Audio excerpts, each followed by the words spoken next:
Avant de naître dans cette vie, sache mon pote que tu as affronté une bataille acharnée, une épreuve difficile.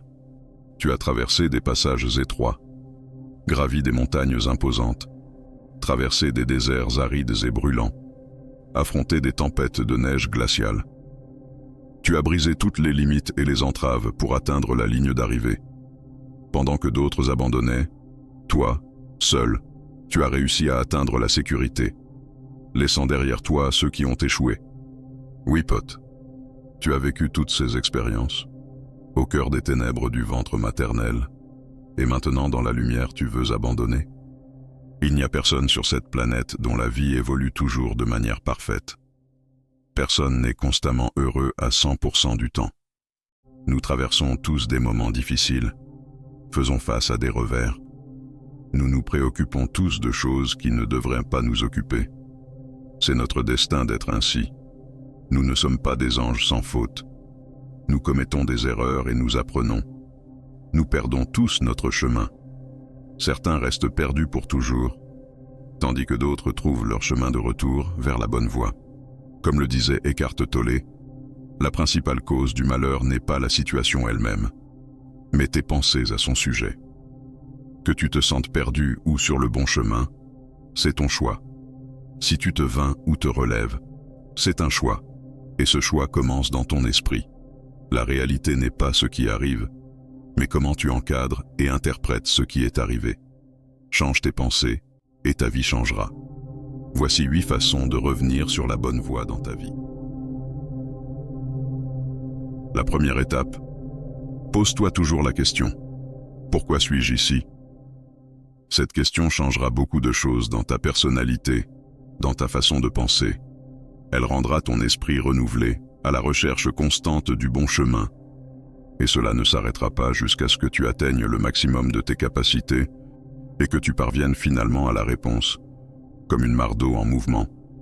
Si les portes lui étaient ouvertes, elle sortait en douceur, à la recherche d'autres endroits.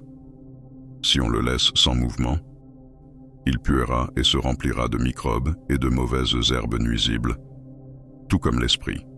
Ne laisse pas certaines pensées nuisibles contrôler ton esprit. La plupart du temps, nous pensons que nous sommes sur le bon chemin dans cette vie. Mais nous découvrons vite que nous sommes sur le mauvais chemin.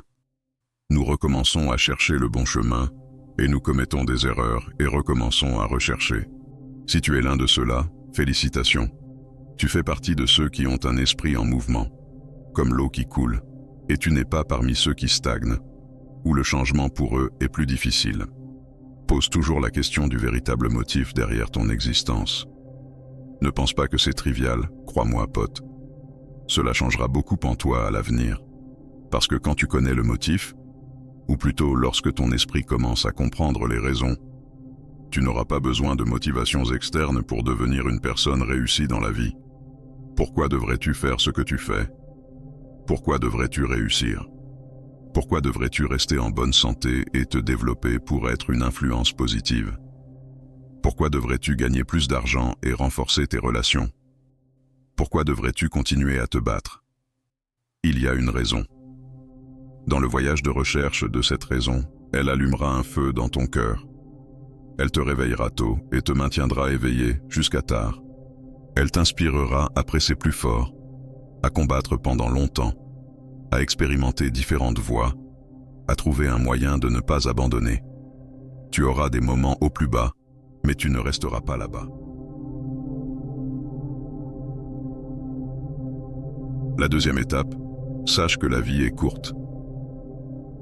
Comprendre que la vie est courte, que tu n'as qu'une seule chance dans cette expérience humaine, c'est l'un des moyens les plus forts pour te remettre sur le bon chemin.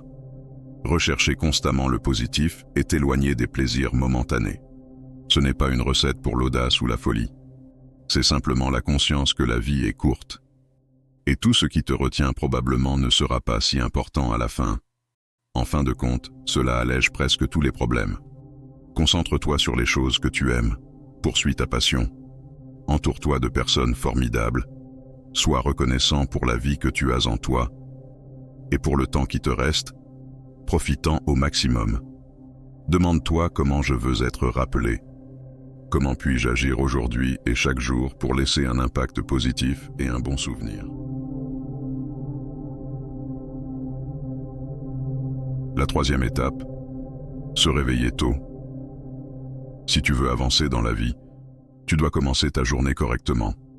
Cela signifie se réveiller tôt et se préparer à attaquer la journée.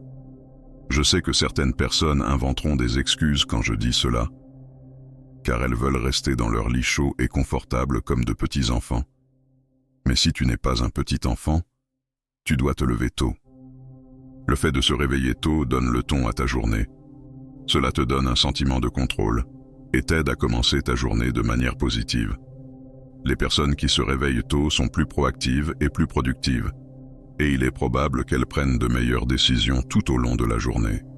Les hommes les plus réussis sur cette terre se réveillent tôt, car ils savent que rester au lit est un fait exagéré. Ils laissent cette habitude aux paresseux qui manquent d'ambition et ne voient aucun problème à gaspiller leur potentiel. Ne le prends pas mal, tout le monde n'a pas besoin de se lever à 5 heures ou 6 heures du matin pour être productif. Mais personne n'a jamais accompli quoi que ce soit en restant allongé dans son lit. La quatrième étape, nourris ton esprit positivement. Consomme autant de livres, de podcasts, de vidéos et de conférences positives et puissantes dans divers domaines. Peu importe comment tu le fais, l'important est que tu le fasses. Si tu nourris ton esprit de contenu positif et fort chaque jour et que tu le prends vraiment, il est peu probable que tu perdes ton chemin en succombant à la négativité. Comme la plupart des gens sur cette planète, nouvelles négatives, conflits futiles, comparaison avec les autres. Pour trouver ton chemin, fais ce que la plupart des gens ne font pas. L'une de ces choses est d'être curieux en lisant et en recherchant du contenu positif. En ouvrant ton esprit au développement personnel, aspire à apprendre, à croître et à évoluer dans tous les domaines de ta vie. Pose-toi la question de ce que tu aimerais améliorer dans ta vie, dans tes compétences ou tes traits de personnalité. Ensuite, recherche le meilleur contenu sur ces sujets. Tu peux également nourrir ton esprit avec ton propre contenu interne, ce qu'on appelle la gratitude. Il n'y a pas de pouvoir sur cette terre plus fort que la gratitude. Si tu ressens vraiment cette gratitude, cela garantira que tu restes dans un état positif. La cinquième étape, bouge-toi. Comme nous l'avons dit précédemment, un esprit actif est comme une mare en mouvement. Et la même chose s'applique totalement au corps. La science a prouvé que l'exercice physique peut réduire la dépression, diminuer le stress et libérer des endorphines, ces substances chimiques joyeuses dans ton cerveau. Donc, la prochaine fois que tu te sens perdu, va à la salle de sport, ou simplement sors et cours, ou au moins sors et marche pendant une demi-heure. Augmente ton rythme cardiaque, transpire, libère ce stress par l'exercice physique, fais-le tous les jours et continue à développer ta force physique.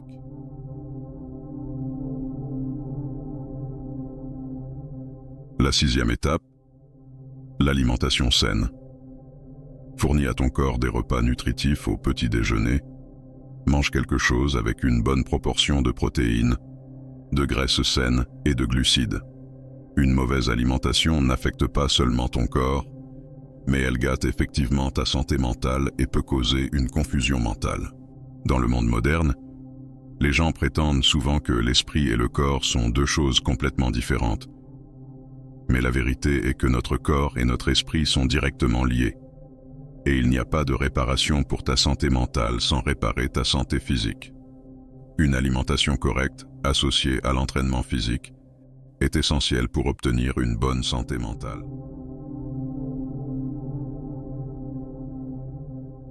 La septième étape, le sommeil.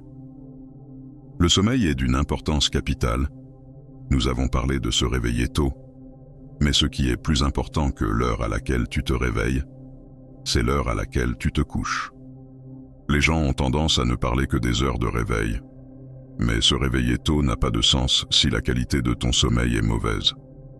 Au lieu de te concentrer sur l'heure de ton réveil, va au lit tôt. Tu ressentiras une grande amélioration de cette façon. Voici une règle très simple pour obtenir un sommeil paisible. 1 heure avant de dormir, éteins tout écran et utilise ce temps pour lire un livre. Cela nettoie ton esprit des distractions et des préoccupations, et cela t'aide à aller au lit tôt et à obtenir un bon sommeil. Après le réveil, la même règle s'applique toujours pendant 1 heure. Garde ton téléphone éteint pendant la première heure, car notre cerveau fonctionne à sa capacité maximale tôt le matin, lorsqu'il n'est pas encore plein de distractions et d'informations. C'est le temps parfait de réfléchir, d'élaborer des stratégies ou de planifier l'avenir. Seul un imbécile se saboterait en allumant son téléphone et en consommant du contenu indésirable dès la première heure de la journée.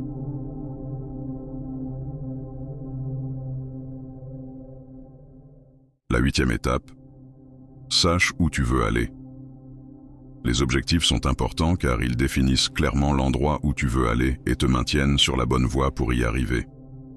La science ou le bon sens te diront que ceux qui fixent des objectifs clairs vivent une vie plus réussie et satisfaisante que ceux qui n'en ont pas, et précisent comment l'obtenir. Par exemple, aller à la salle de sport 3 fois par semaine, éviter la malbouffe, etc. L'importance de définir le chemin dès le départ te fera concentrer davantage et atteindre ton objectif rapidement et sans ne te perdre, ni faire d'efforts inutiles. À la prochaine. Au revoir, pote.